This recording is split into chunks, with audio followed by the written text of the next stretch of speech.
ফের শুরু হয়েছে জলপাইগুড়ি গৌরীহাট সংলগ্ন এলাকার করলা নদীর ওপর নতুন সেতু তৈরির কাজ। ভগ্নদশায় থাকা পুরনো সেতুটি বেহাল অবস্থায় পাশেই পড়ে রয়েছে। তার পাশেই তৈরি হচ্ছে নতুন সেতু। বেশ কিছু সমস্যার কারণে সেতুর কাজ শুরু হলেও এর কাজ বন্ধ হয়ে গিয়েছিল। এবার সব সমস্যা মিটিয়ে ফের সেতুর কাজ শুরু হয়েছে। জলপাইগুড়ি জেলা পরিষদের উদ্যোগে মূলত চলছে এর কাজ। গৌরীহাট এলাকায় করলা নদীর ওপর দিয়ে যে পুরনো সেতুটি ছিল তার অবস্থা বেহাল। যখন তখন সেতু ভেঙে পড়ে বড় ধরনের বিপদের আশঙ্কা হতে পারে। সেই কথা মাথায় রেখে এলাকার মানুষ স্থানীয় পঞ্চায়েতের উদ্যোগে বারবার প্রশাসনকে জানানো হয়েছিল, কিন্তু কোনো কারণে সেই কাজ বন্ধ হয়ে যায়। ফের নতুনভাবে সেতুর কাজ শুরু হয়েছে। সেতুর কাজ শুরু হওয়ায় খুশি প্রকাশ করেছেন এলাকার বাসিন্দারা। তারা বলেন, এই সেতুর দুদিকে কয়েক হাজার মানুষের বসবাস। ওপারে রংধামালি আর এপারে মোহিতনগর সহ অন্যান্য এলাকায় যাতায়াত করার একমাত্র পথ এই সেতু। কয়েক বছর ধরে সেতুটি বেহাল অবস্থায় পড়ে রয়েছে। সেতু ভাঙলে কয়েক হাজার মানুষের যাতায়াত নিয়ে সমস্যায় পড়ে যাবেন। আর তাই এখন নতুন সেতুর কাজ পুনরায় শুরু হওয়ায় আমরা খুশি।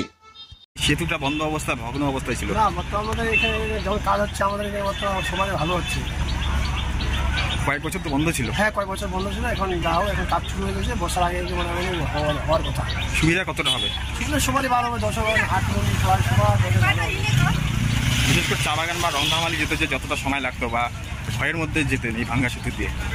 হ্যাঁ, এখন হলে ভালো হবে। সবাই বড় গাড়ি টাড়ি যাওয়া আসা, লোকজন চলা আসা, এটা আগে অত লোক যাতেন যাওয়া আসা একটা চলাচল একটু কম ছিল। এটাও অনেক পাবলিক খুশি হয়ে যায়। পরে কাজটা শুরু হয়েছে, এখন কাজটা রানিং আছে আর কাজটা বন্ধ হয়নি। আমাদের 6টা পিলার যেগুলো মেইন আছে পাইলিং করা হয়, সেই পাইলিংয়ের কাজটা শুরু করে দুই পাশে যে ব্রিজের মূল পিলারটা সেটাও অনেকটা কাজ হয়ে গেছে। আর তাই আমাদের মুখ্যমন্ত্রী এবং অভিষেক বন্দ্যোপাধ্যায়কে আমাদের এই অরবিন্দ অঞ্চলের পক্ষ থেকে বা আমরা এলাকাবাসী হিসাবে আমরা মুখ্যমন্ত্রীকে আমরা ধন্যবাদ জানাই। আমাদের কত টাকার জন্য এই ব্রিজটা হচ্ছে 6,18,00,000 টাকার কাজ। জমির একটা সমস্যা ছিল, এটা কি মিটেছে? এখানে আপনারা মাঝখানে দেখেছিলেন যেখানে ব্রিজটা হরতালা ছিল, ওখানে একটা টেকনিক্যাল প্রবলেম হয়। ওই ইঞ্জিনিয়ার সাহেবরা একটু হয়তো বুঝতে পারেন নাই যে এই জায়গাটা কোথাকার বা কিসের ভেস নাকি, সেটা একটা মালিকানা সম্পত্তি ছিল। সেখানে একটু সমস্যা হয়, সেটা আমরা জেলা পরিষদের মিটিংয়ে বসি।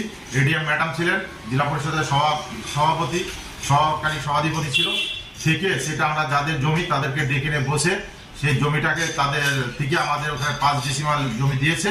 এখন আর আমাদের দান করেছেন বিজেপির জন্য, সেই জন্যই আমাদের ব্রিজটা 1 বছর দেরি হয়ে গেছিল। তা ওনারা বলেছেন আমাদের 13 মাসের মধ্যে ব্রিজটা হ্যান্ড ওভার দেবে। 4 মাস কাজ রানিং হয়েছে, হয়তো আমাদের আগামী বছর আগে আমাদের এই ব্রিজটা হ্যান্ড ওভার দেবে। Disclaimer. This channel may not promote any violent, harmful or legal activities. All content provided by this channel is meant for an educational purpose only.